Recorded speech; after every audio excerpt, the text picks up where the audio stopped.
how to tackle gender-based violence online. As we know, the COVID pandemic has exposed the true extent of online gender-based violence as time spent on devices has increased exponentially. The panel will discuss this and the gender inequality of technology, as well as what more can be done to prevent women and young girls from being exploited online, a really important discussion. And it gives me great pleasure to introduce the chair of this session, Chennai Chair, who's curator of My Data Rights, a feminist review of AI privacy and data protection, and special advisor on Africa innovation for the Mozilla Foundation. Chennai, over to you. Thank you very much. Thank you so much, Nigel, and greetings to the community that's joined the UK Internet Governance Forum. I'm dialing in from Johannesburg, so such a pleasure to be part of this global conversation. I am very excited to be moderating this panel with our esteemed panelists, who I will start by introducing. So our first panelist is Hera. Hera is the founder and the CEO of Chain, a global nonprofit that creates resources on the web to address gender-based violence.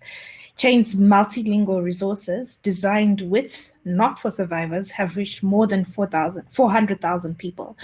Hera was raised in Pakistan and lives in the UK, and she knew from early on that she wanted to tackle violence against women online.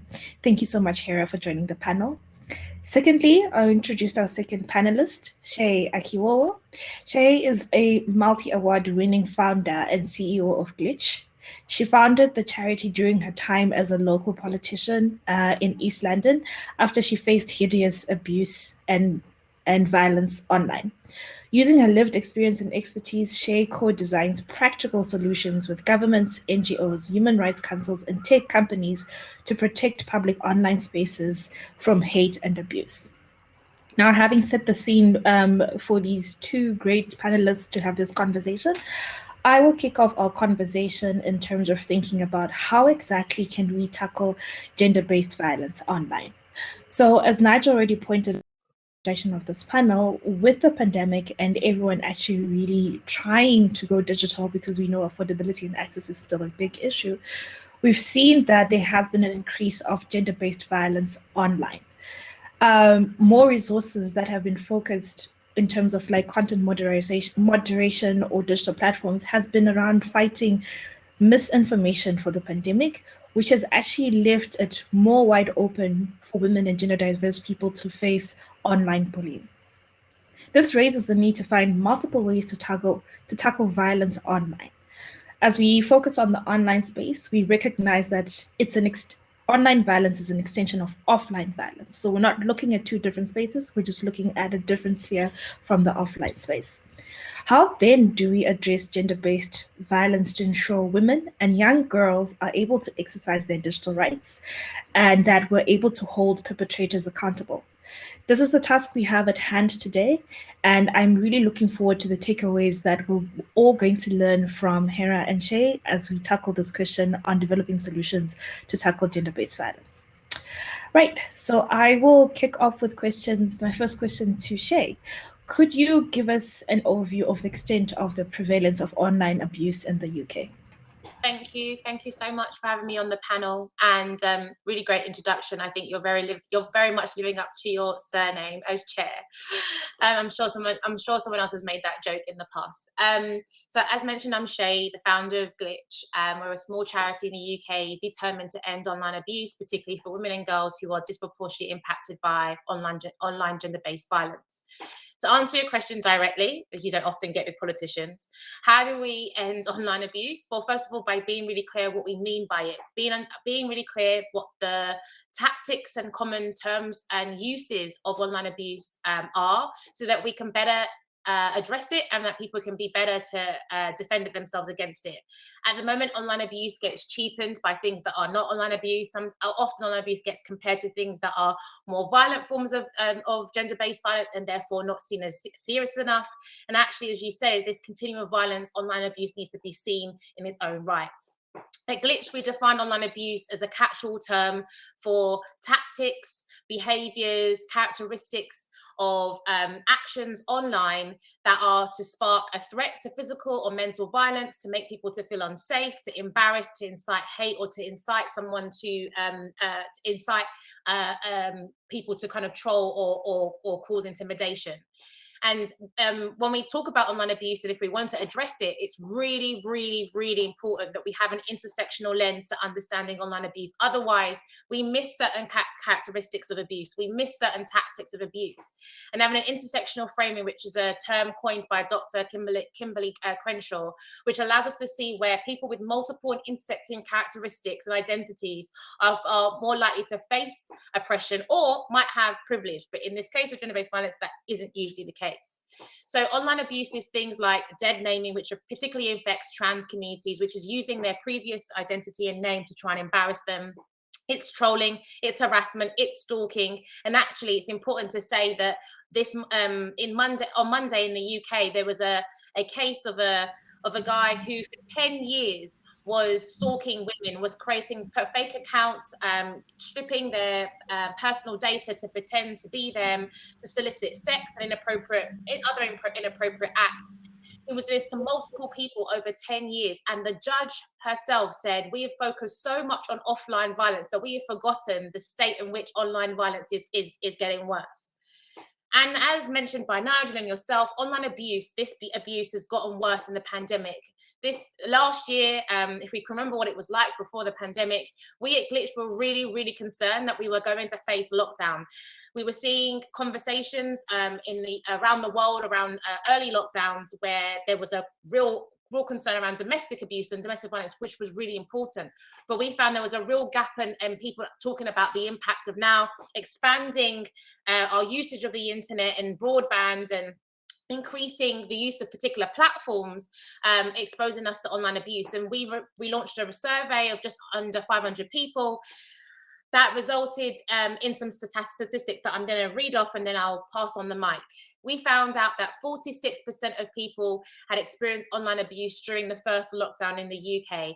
And when you apply that intersectional lens, this increases to 50% of Black and minoritized people. 29% of people who were abused said it was worse during COVID-19. And again, when you apply an intersectional lens, this goes up to 38% for Black and minoritized people. Gender, by no surprise, was cited as the reason for online abuse, and that was 48%. But the key thing, and I hope we get an opportunity to talk about this when we start looking at solutions, only 9% of respondents receive some updated form of training from their employers on how to stay safe while online, while working remotely. Only 9%. So actually there is a huge role for employers, a huge role for companies to expand their duty of care around health and safety to online health and safety, to make sure that it's really clear what a zero tolerance to abuse online is, as well as what we saw with the Euros earlier this year, when people are being abusive on footballers' platforms and they are obviously working for a company. What is the response of employers to make sure that they are holding those people to account? So there are many ways that we can address online abuse, but I'm particularly interested to be talking about what employers can be doing alongside government and tech companies as well. Thank you so much, Shay. I think it's really important how you've acknowledged that there was a lack of response from employers in terms of thinking about that online health and safety, but there was more so kind of like thinking of how do we watch you whilst you're working on this online space so that so there was increased surveillance, right? And so then this provides a nice segue to the next question for Hera in terms of thinking of solutions, right? And my question to you is, how have you developed approaches to address gender-based violence online? And so then we can build up some of the ways to tackle this question. Thanks. I think Shay did a really good job in setting the scene for, what the problem is. And, if you're someone who is online, there's a good chance you've come across online abuse. And if you happen to be a woman or a trans person or a non-binary person and that of color or any other like protected characteristic that makes you a bigger target, you've absolutely experienced it or seen it happen to someone close to you. So, we have amazing organizations working on policy and research. Shay and Glitch do really amazing work on this. And so when I started Chen 8 years ago, my focus was on a gap that I saw, which is that there wasn't much support for survivors who were going through it in the moment, because the traditional charities that work on gender-based violence, focus very heavily on material support around like shelters or counseling for like legal counseling. And I found that in the UK, it was very there was a real lack of diversity and like an inclusion when it came to what languages were used, how we were talking about these issues, and I just felt like as a young woman, it just left me feeling like I needed to do something about that. So, that's what Chen does. We have a team of both paid staff members and volunteers from different walks of life. We have a very diverse team, and we come up with resources that support survivors. Things like how to stay safe online, how do you collect evidence of abuse, how do you heal from trauma. And another part of the work that I do is about setting better standards for design. So how can we, and that comes on the preventative side, like how can we create systems and environments and products and services in such a way that we are mitigating against the very real and expected nature of gender-based violence. There's no if gender-based violence happens in person, of course it's going to happen online as well, but this air of inevitability that we often have with anything to do with gender-based violence is, of course there's always going to be gender-based violence, but I think that's not the best way of thinking about it, because even if it's going to happen, we need to do our part in reducing that as much as possible. So, and there are like policy things, design things, research things that we can do to achieve that. So I work with survivors who are often left out of that process. They are just someone that things happen to. They have experienced the abuse and people tell them what to do, and then if they feel like that's not really speaking to what they want, then there's really nothing for them to then do about it. So this like real lack of like active and meaningful involvement, which really a lot of survivors want in their own healing, in the fact that they want to reduce this for other people. That's what I focus on. So the content that Chen produce is like multi-language. We've got more than 14 languages. We take a decolonizing approach to this work, which means really acknowledging that a lot of the solutions that we have to in-person problems have been around outside the West for ages, and it's just that we don't know about them. And how can we apply the same principles of community, which exist everywhere around the world? So including in the UK, how can we apply those same concepts to online spaces, products, services? And yeah, so that's and you can find out more about the kind of resources we have on chen.co, and I'll leave it in the chat. Thank you so much, Hera. For me, the way your response is, we can all start from somewhere, and it's not just necessarily about waiting for someone to act, and actually providing resources and giving people a choice of being able to respond to particular situations and finding a solution that works best for them. And I like how both of you have used terms in terms of thinking about intersectionality, decolonization, and community-based responses to all of these issues, because you either experience it yourself or you watch someone who's close to you going through it.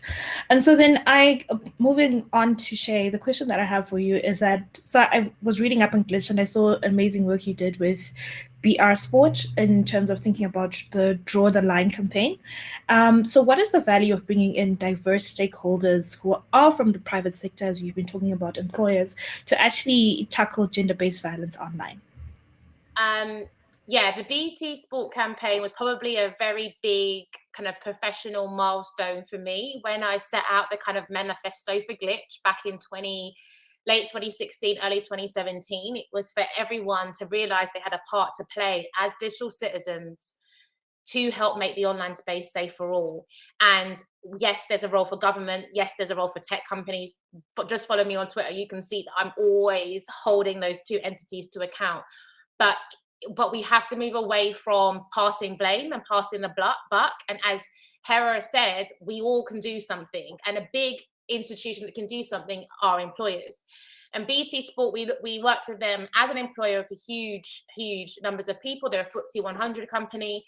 We also work with them as people who provide entertainment and sports to masses of people here in the UK and Europe. And we also work with them as people who profile players and talents on their platform, so footballers and pundits. And so it was a multi-pronged approach to work with BT. It started on educating them about what online abuse was, so that they could really understand that this is not a kind of a brand flashpoint campaign tick box exercise. Like, this is a matter of life and death, and we really need you to understand this and to really get behind it. And I'm really pleased that they were really willing and able to do that. We gave them lots of training. So part of our work at Glitch is we offered training on digital self-care and self-defense, but also what is online abuse and knowing your rights. So we were able to offer that training. The second component was looking at what is the data saying? How bad is online abuse for when it comes to matches, when it comes to certain people playing? We know that when a Black woman's on TV, they get more abuse, but like, can we capture this in data? And so we worked with them on an AI tracker tool to begin scraping some of this data, and we were seeing some horrific things happening during certain matches.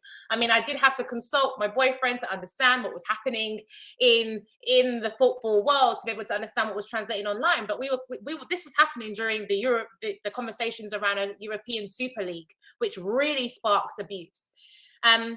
And then we also created a survey with YouGov and BT to ask people about their experience of online abuse, but also ask them about bystander interventions, because a huge thing that we can all do is not just be bystanders to online abuse, but understand how we can report it, support people, and amplify the really good stuff that is happening online. So it was a multi-pronged approach. It was a long, big campaign, but it allowed us to see some really great successes of what it means to get a massive company to now start responding and reporting online abuse to their players and to their staff, not just letting it be something that just appears. I remember when I set up Glitch, it really pained me that companies like Nike would have Serena Williams being a massive ambassador for their work and their campaign. And then all of this horrific misogynoir was in the comments page, and no one responded, no one said anything. And actually, silence, in my opinion, in this case, is compliance. And actually, it's not good enough to use Black women, to use diversity for hits and likes and being current and flavor of the month, and not actually be there to support their safety. So getting BT to now respond to big players' abuse was huge. Then they were tracking and documenting it, and it gave them more gravitas to help us hold tech companies to account. And I just want to share some stats with you that came out from the BT campaign. We found that 1 in 10 of us received some form of online abuse in the last year. 1.8 people had seen some form of abuse on social media. And also, only 23% of people knew what to do when they saw abuse. So there was a real disconnect from seeing abuse and then actually intervening. So we worked with PT on a kind of campaign online and on social media called Spot, Support, Report. Just 3 basic things that we can all do as individuals, as digital citizens, to keep the online space safe. Do I think that this is enough? No, but I think it's a real benchmark to what other platforms can be doing. Do I think the whole issue is just online? Actually, no. If we go back to the European Super League, and I'm sure no one who was signing up to a UK Internet Governance Forum talking about gender-based violence thought that I would be talking about football, but it's a really good example of an issue that was happening offline and people not having appropriate means to vent their concerns and then taking that out online. We have that in politics, not used all the time, but we have means to be able to hold MPs to account. We have means to be able to hold journalists to account, but we don't have means to hold celebrities, footballers, pundits to account. And actually what is brewing now is people go into the online space to do that.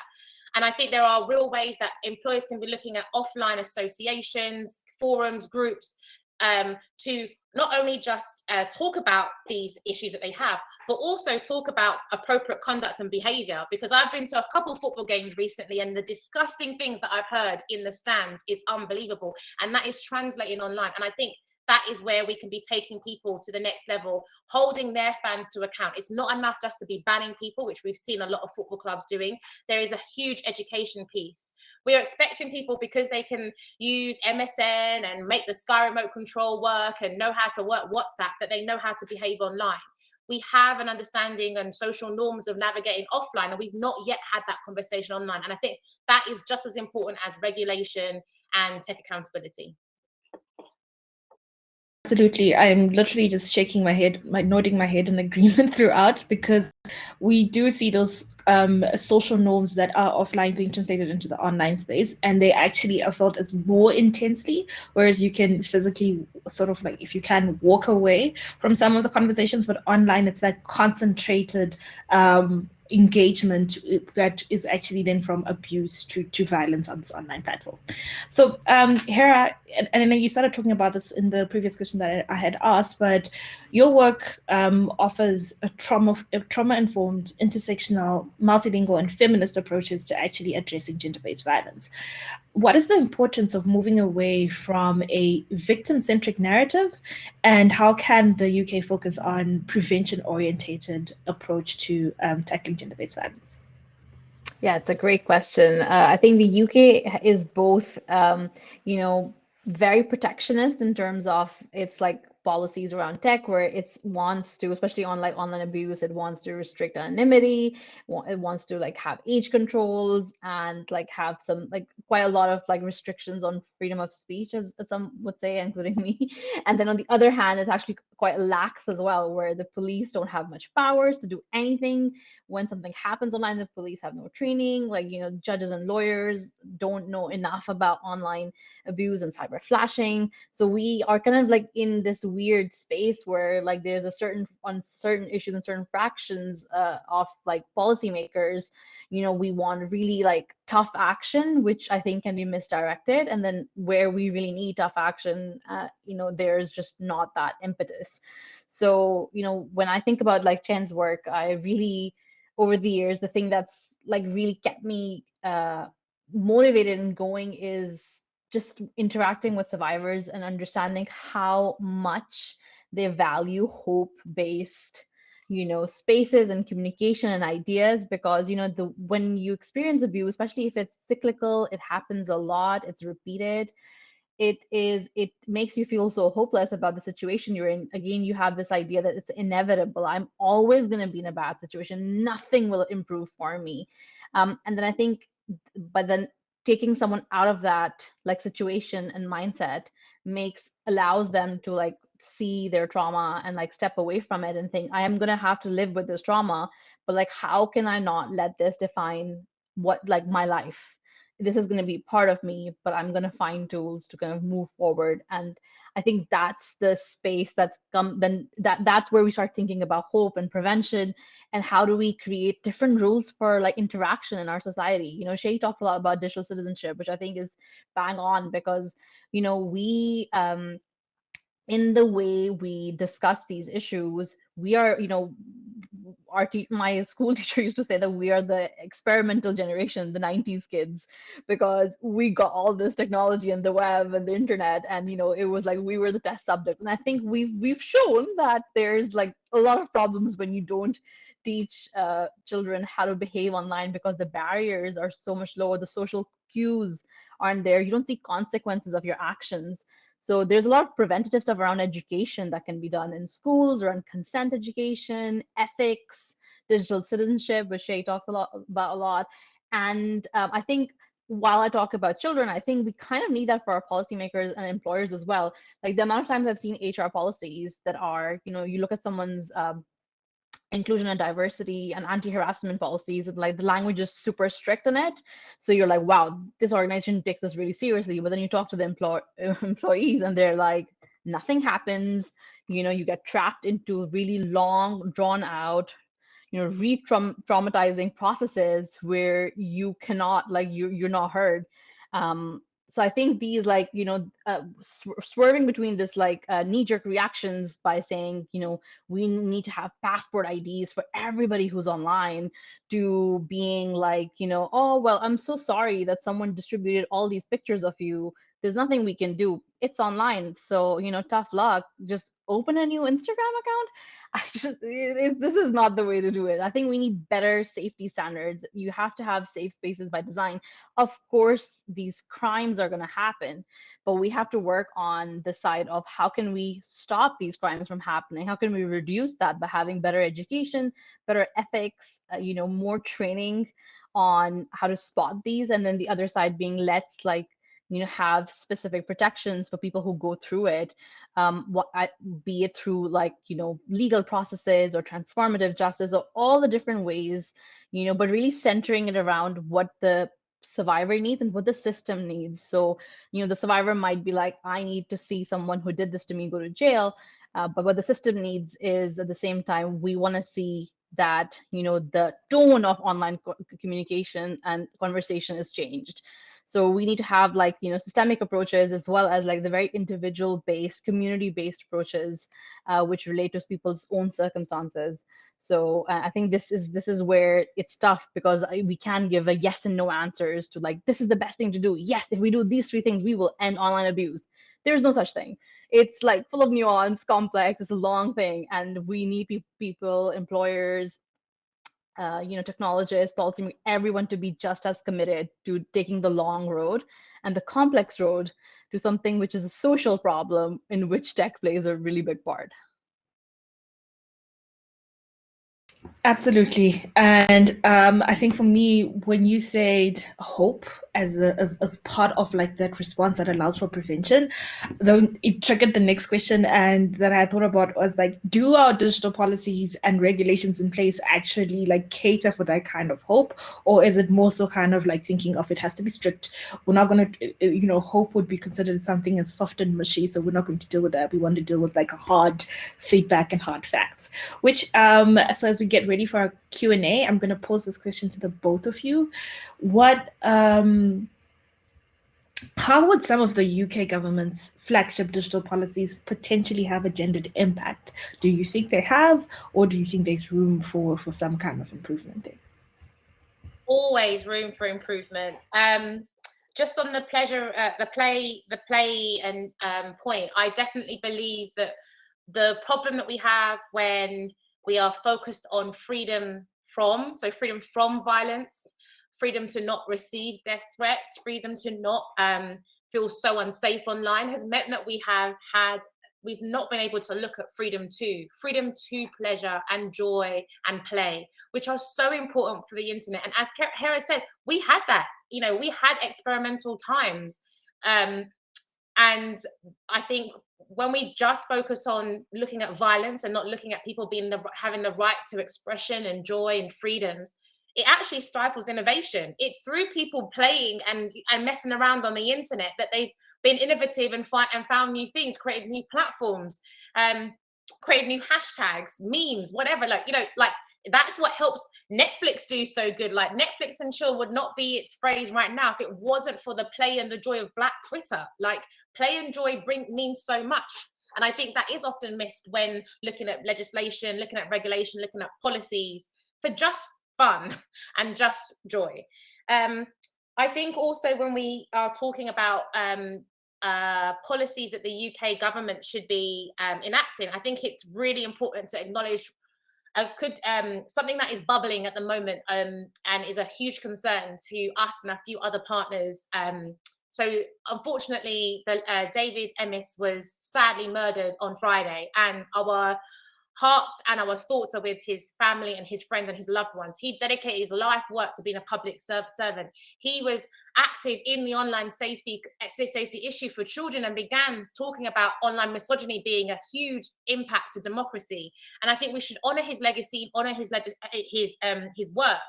But actually what we're seeing, and as Hera talked about, because of kind of protectionist interventions, we're seeing David's murder and death be used as a way to ban anonymity. And that is not the case. Actually, banning anonymity is going to answer your question, negatively impact gender rights and gender equality, because it's women on gaming sites that need to use pseudonyms, because when they're known as a woman, they get trolled and abused because women shouldn't be playing games.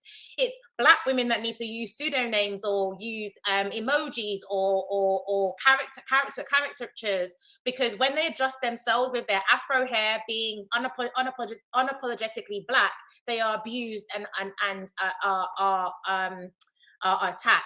We can't end one or address one issue with freedom of expression by hampering another. And that is a real concern to me, that anonymity will have a disproportionate impact on marginalized and minoritized communities.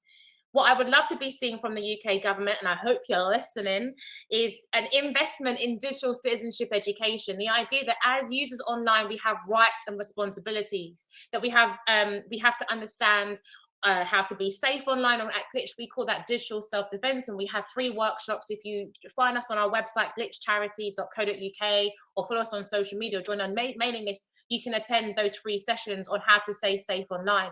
We need also people to understand how to be active bystanders, as we talked about before, and knowing ways to be able to report and signpost people to resources to keep them safe online.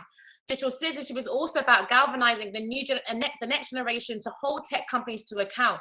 Right now, we have basic education on how to hold MPs to account, understanding, political systems, but we don't have that when it comes to tech. We don't have a way. We just fall short and think, okay, this is the inevitable. Like, we should just be okay with this. When we saw people outraged almost 2 weeks ago with 6 hours of no WhatsApp, Instagram, and Facebook, that was the moment to tell people, come and join the mission of holding tech companies to account. Why has one person been able to dominate and buy up so many social media platforms?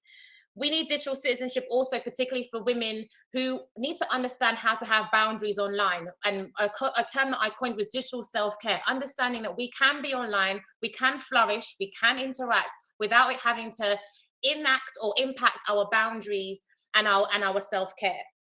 And then, as Hera was saying, we need a public health approach to online abuse. And this is something that I've definitely learned in the last 18 months, particularly after the murder of George Floyd, around how much is, and my organization as a Black woman and Black-led organization, how helpful is it to be calling for retribution and punishment and increasing kind of the criminalization of behaviors online, when we haven't done the education piece?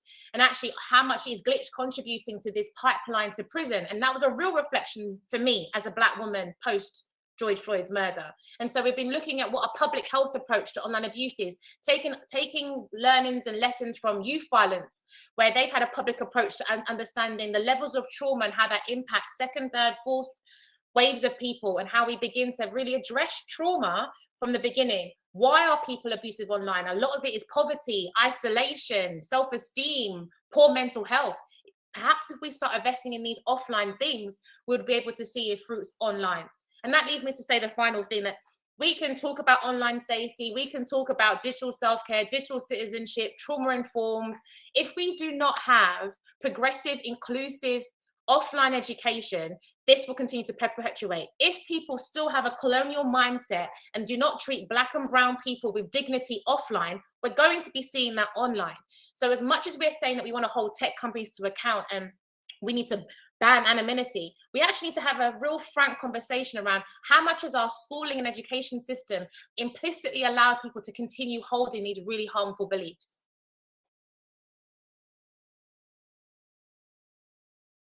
Thank you so much, Shay. I think there's like a lot there that I took from in terms of thinking about like digital citizenship education, digital self-defense, digital self-care, taking on a public health approach. I'm like, is there like a program that already existed? Because I think this is something that would be powerful. Hera, would you like to respond to the same question? I can see our Q&A that there haven't been any questions that have come in, so please do feel free to respond if you'd like. I mean, Jay covered almost everything.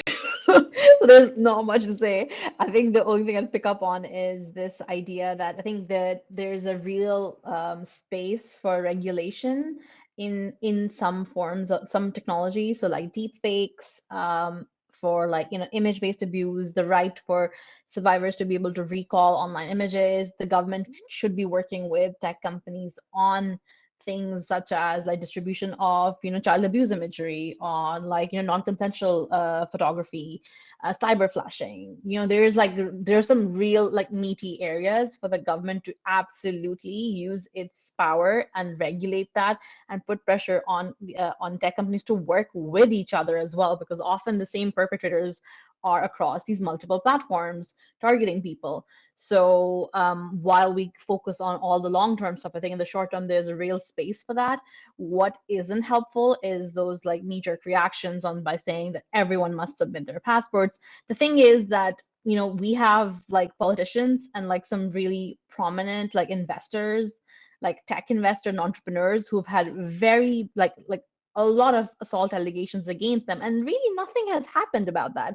So even if you are collecting those like information, which is exploitative in its first right, and there's so many reasons for that, but even if you're collecting all that data, the likelihood of that actually resulting in something, I don't know. And what are you going to do? How many people are you going to throw in jail for misogyny if like 97% of young women in the UK have said they've faced sexual harassment in the streets?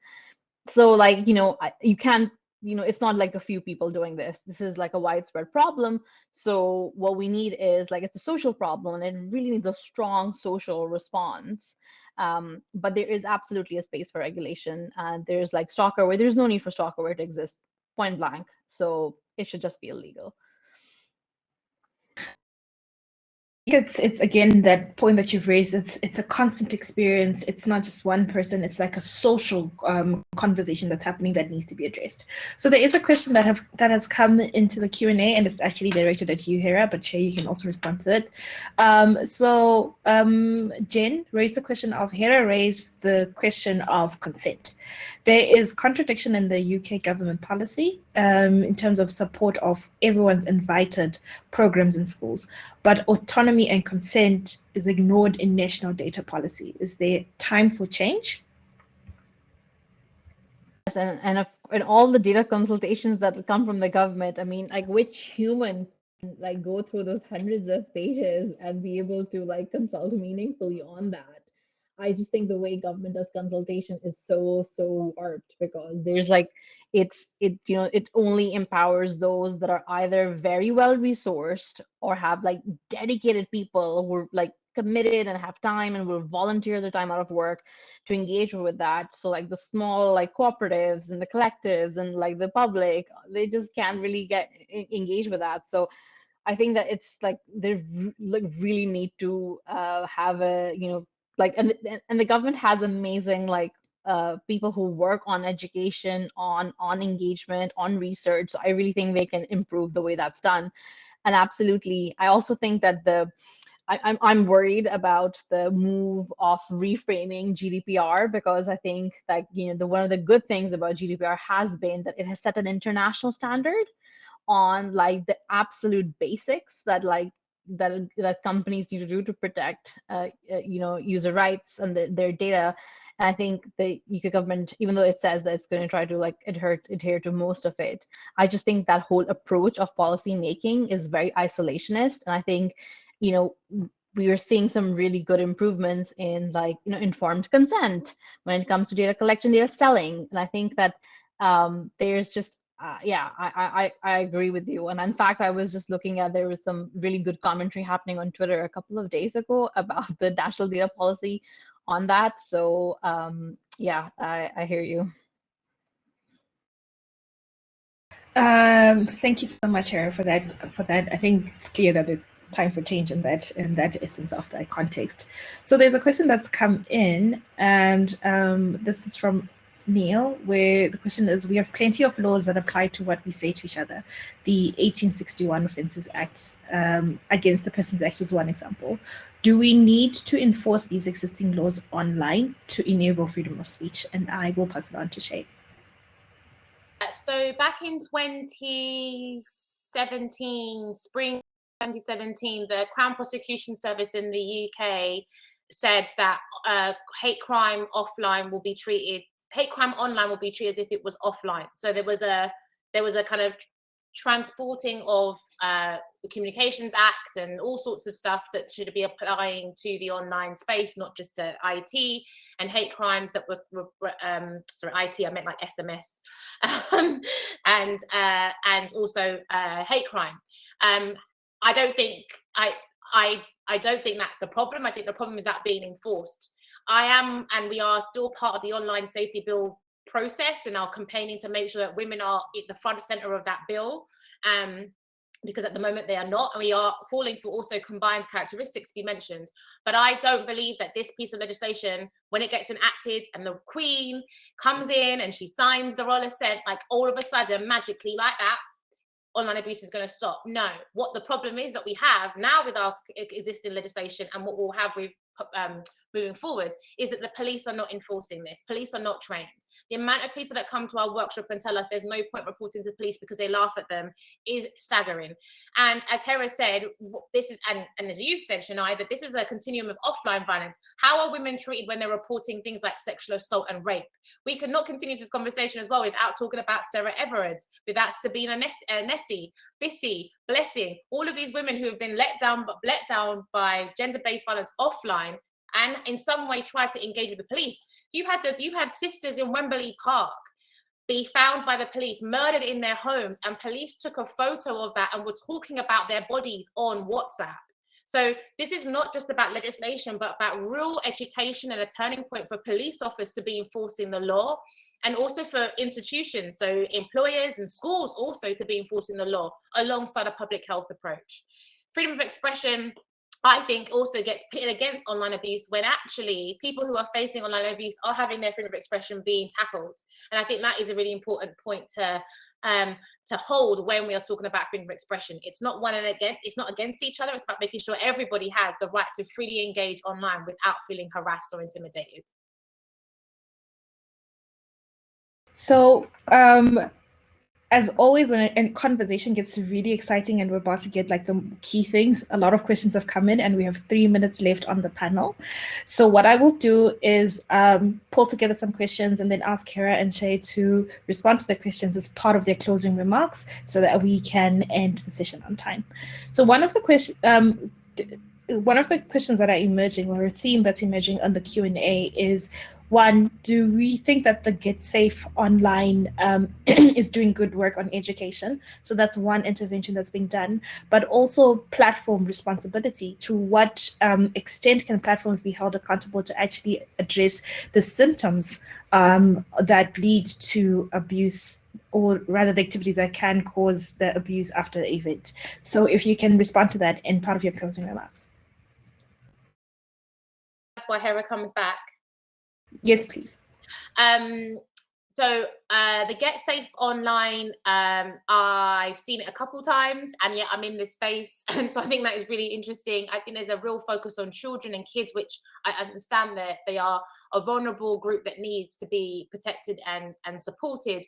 But it's as if when you turn 18, you're not victims of online bullying and cyberbullying anymore. We have to call it abuse. Why can't we call it bullying? But that's a side note. So I don't think the Get Safe Online is doing well to get into the public domain.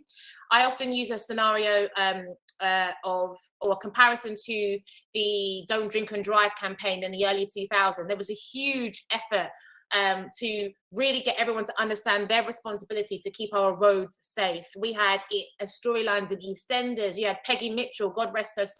She was taking people's keys when they wanted to drive off drunk in TV shows to educate people that we all had a responsibility to keep our online and our roads safe.